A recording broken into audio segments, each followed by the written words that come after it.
আর বন্ধুরা, আজকে আবার একটা রেসিপি নিয়ে চলে এলাম। আজকে আমি রান্না করব। দেখো, আমি এই যে কেটে নিয়েছি, এটা পাকা শসা কেটে নিয়েছি, কিন্তু ওদের গোটা দেখাতে পারলাম না, কেটেই দেখালাম। এই পাকা শসা দিয়ে আমি একটা নিরামিষ তরকারি করবো, একদম সিম্পল একটা তরকারি। যাই হোক, আমি রেসিপিটা শুরু করি, তোমরা সবাই দেখতে থাকো। আমি গ্যাস ধরিয়ে দিয়েছি, কড়াইও চাপিয়ে দিয়েছি, কড়াইটা গরম হয়ে গেছে। আমি দিয়ে দিলাম তেল।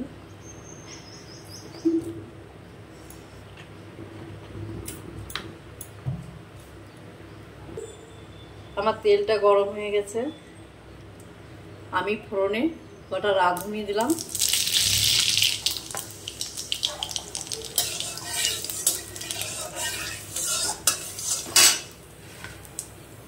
শসা কটা দিয়ে দিলাম।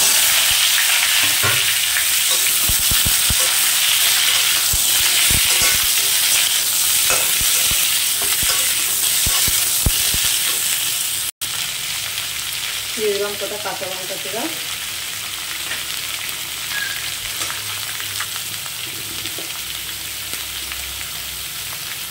একটু লবণ, একটু হলুদ। এবার তরকারিটাকে আমি কষে নেব।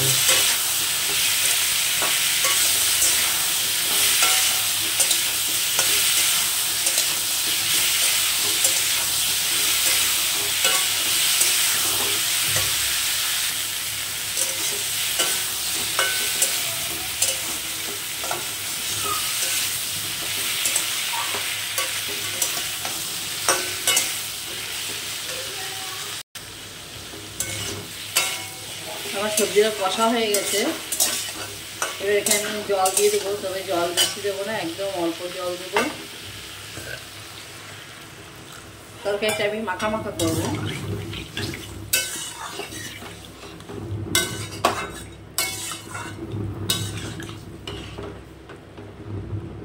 এবার তরকারিটাকে আমি সুন্দর করে ফুটিয়ে নেব।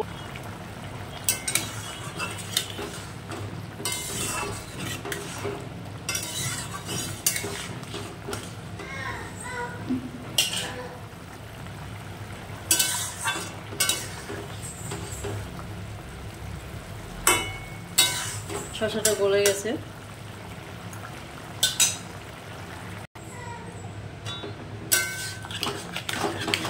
তরকারিটা হালকা ভেবে একটু ঢোকা দেবো।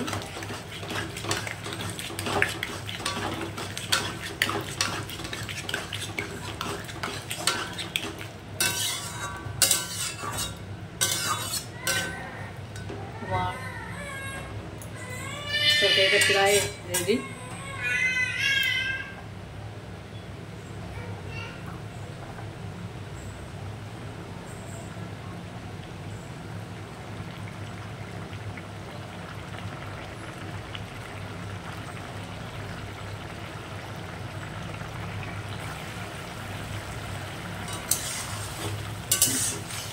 আমার তরকারিটা রেডি, আমি নামিয়ে নেব।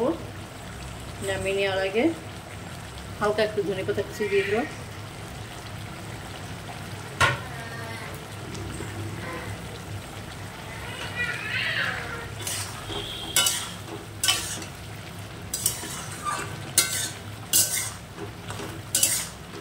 গরমের সময় শসার তরকারি খাওয়া খুব উপকার, ঠান্ডা তরকারি, একদম সিম্পল একটা তরকারি, কোনো মশলাপাতি কিচ্ছু না।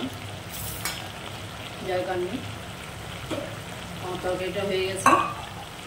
তরকারিটা আমি এবার নামিয়ে দেবো। আমি পাকা শসার রেসিপি তৈরি করলাম। যাই হোক, আমার চ্যানেলে যারা নতুন তারা একটু আমার চ্যানেলটা সাবস্ক্রাইব করে, যারা পুরনো লাইক শেয়ার কমেন্ট করো। আমি পাকা শসার আরও রেসিপি দেবো সুন্দর সুন্দর।